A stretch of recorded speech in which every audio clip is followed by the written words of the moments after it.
నమస్తే, welcome to RTV. అందరికీ ముందుగా నూతన సంవత్సర శుభాకాంక్షలు. ఇక్కడ పాలకుర్తి నియోజకవర్గంలో తొర్రూరు గ్రామంలో ఇక్కడైతే న్యూ ఇయర్ సెలబ్రేషన్స్ ఘనంగా నిర్వహించుకున్నారు. ప్రస్తుతం మనతో పాలకుర్తి నియోజకవర్గం ఎమ్మెల్యే యంగ్ ఎమ్మెల్యే గారు యశస్విని రెడ్డి గారు మనతో ఉన్నారు.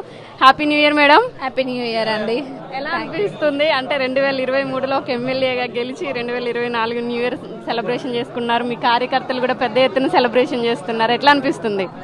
బ్రహ్మాండంగా ఉందండి, చాలా హ్యాపీగా ఉంది. ముఖ్యంగా అన్నిటికన్నా మెయిన్గా ఈరోజు ఇంకా ఎక్కువ హ్యాపీగా ఎందుకు ఉందంటే, నార్మల్గా ఎప్పుడు వీళ్ళు బొకేలు అవన్నీ తీసుకొస్తూ ఉంటారు, బొకేలు శాలువాలు. అప్పుడు నేను అనుకునేదాన్ని, ఎందుకు డబ్బులు ఖర్చు చేసుకుంటున్నారు, తెయకుండా వాళ్ళతో వచ్చిన బాగుండేది కదా అని. అదేదో దాని బదులు నిజంగా వాళ్ళకి అట్లా తెయ్యాలని, ఖచ్చితంగా తెయ్యాలని ఉంటే ఏదో పిల్లలకు ఉపయోగపడేవో ఏదో ఒకటి తీసుకొని వస్తే వాళ్ళకి యూజ్ ఉంటాయి కదా అని అనుకుంటుండే. అక్కతోటి అంటే తను చెప్పడం జరిగింది వాళ్ళకి, నేను చెప్పలేను కదా, అక్క చెప్పిండ్రు. దానికి తగ్గట్టు అందరూ ఈరోజు మాకు ఇక్కడ బుక్కులు, పెన్నులు, పెన్సిళ్ళు అవన్నీ తీసుకొస్తున్నారు. చాలా హ్యాపీగా ఉంది. మరి అట్లనే ఇందాకనే కిషన్ అన్న గారు కూడా 50,000 డొనేట్ చేయడం జరిగింది, అంటే చేస్తా అని చెప్పడం జరిగింది పిల్లలకి. మరి ఒక్కళ్ళు ఎక్కడనో ఒక చోట ఒకళ్ళు స్టార్ట్ చేస్తేనే ఉత్సాహం అట్లా స్ప్రెడ్ అవుతుంది కదా, ఏదైనా స్ప్రెడ్ అయితే అట్లనే ఉత్సాహం కూడా స్ప్రెడ్ అవుతుంది కదా.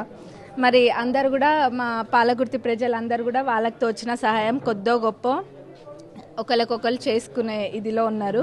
ఇంకా అంతకన్నా ఏం కావాలి, అందరూ ఒక కుటుంబం లాగా ఉంటారు. వాళ్ళు ఒకరికొకరు అంటే అంతకు ముందున్న గతంలో ఎమ్మెల్యేలు కానివ్వండి, రాజకీయ నాయకులకు సంబంధం లేకుండా నియోజకవర్గంలో ప్రజలకి, యువతకి ఒక ఉపాధి కల్పించే నేపథ్యంలో మీరు స్కిల్ డెవలప్మెంట్ ప్రోగ్రామ్ పెద్ద ఎత్తున 74 ఎకరాల్లో ప్రారంభించబోతున్నారు. అది ఎట్లా అనిపిస్తుంది? 2024లో ది బెస్ట్ ఇదే అనుకుంటున్నారా? అవును, డెఫినెట్గా. అది 3వ తారీఖున ఉంది శంకుస్థాపన. మరి మా మామయ్య, అత్తమ్మ ఇద్దరు కూడా ఇక్కడనే ఉన్నారు. వాళ్ళు ఎన్నో ఏళ్ళు, గత 40 ఏళ్ళ నుంచి కూడా ఎంతో కష్టపడి వాళ్ళు చేస్తున్నారు. ఇక్కడ ఎన్నో చేసిండ్రు ఇప్పటికే. కానీ స్కిల్ డెవలప్మెంట్ సెంటర్ ద్వారా నిరుద్యోగం ఎక్కువైతుంది అని చెప్పి దానికోసమని స్పెషల్గా మా అత్తమ్మ, మామయ్య ఇద్దరు కూడా ఆలోచన చేస్తే ఇదైతే ఎప్పటికీ నడుస్తుంది, అందరికి ఎంతో మందికి ఉపయోగపడుతుంది అని చెప్పి అది చేయడం జరుగుతుంది. మరి ఇది డెఫినెట్గా 2024లో ఇది కన్సిడర్ చేయాల్సిందే కదా. 2024లో కాకుండా రాబోతున్న కాలంలో పాలకుర్తి నియోజకవర్గంలో యంగ్ ఎమ్మెల్యేగా మీ మార్క్ ఎలా ఉండబోతుంది? చేసినాక చూద్దాం. ఓకే, ట్రెండ్ అయితే సృష్టించబోతున్నారు కదా. తప్పకుండా.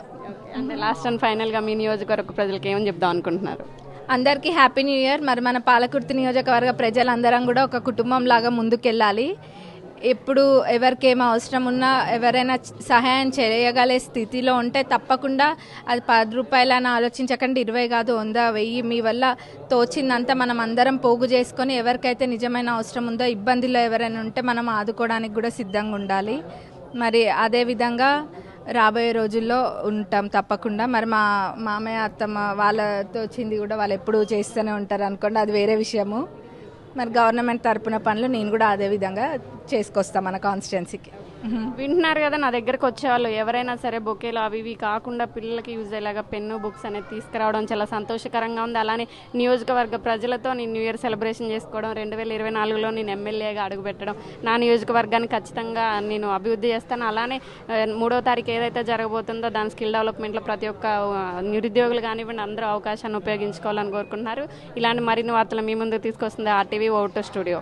మరిన్ని వీడియోస్ కోసం ఛానల్ సబ్స్క్రైబ్ చేయండి, లేటెస్ట్ అప్డేట్స్ కోసం వాట్సాప్ ఛానల్ ఫాలో చేయండి, అండ్ లింక్ డిస్క్రిప్షన్ లో ఉంది.